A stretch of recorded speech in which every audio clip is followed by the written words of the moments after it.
Gotta ask a good question about George Benson. If I had to pick this masquerade or give me the night, which one do I take for the career and which do I prefer?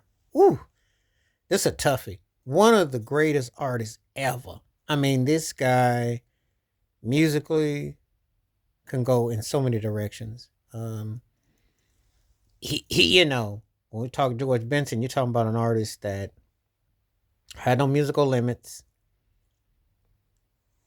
rock, pop, R&B, jazz, you name it, blues. He could do it all and did it and showcased those chops for many years where people bought it all. His audience was fair.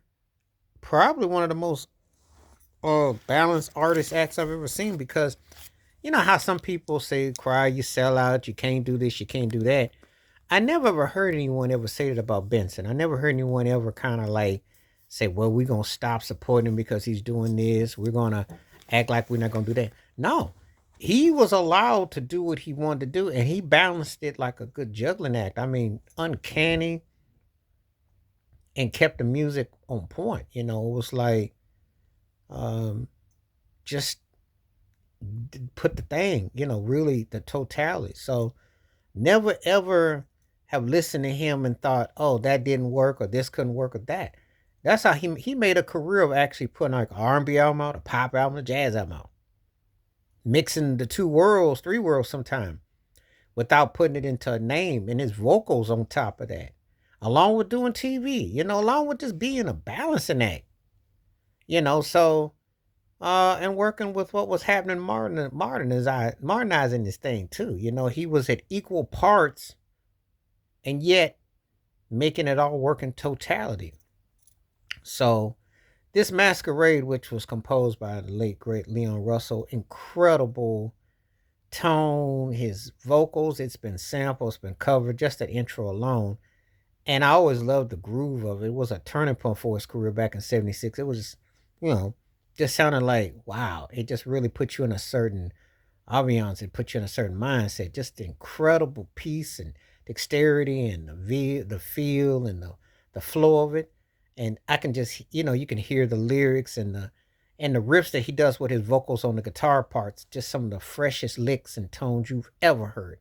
That's a George Benson. That's George Benson's school, musical school. What he could do, he could really those chops and that vibe, uncanny, just truly amazing, and just hit you to the core.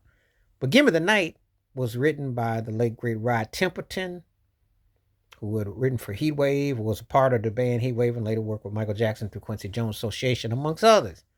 "Give Me the Night" was such a strong rhythmic track, and it came out in 1980. And it's kind of ironic too, because that's what George Benson from when George Benson was able to connect. It was about 76, 77 when he connected his dots musically.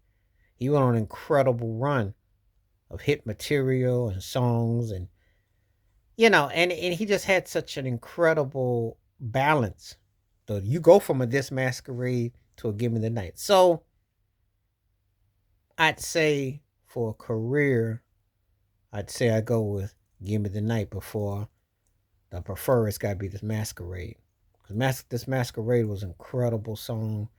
Love the tone of it, love the feel of it. But I listen to "Give Me the Night" probably more, but I think "This Masquerade" I prefer more. I love the guitar part because his versatility and showcase is amazing.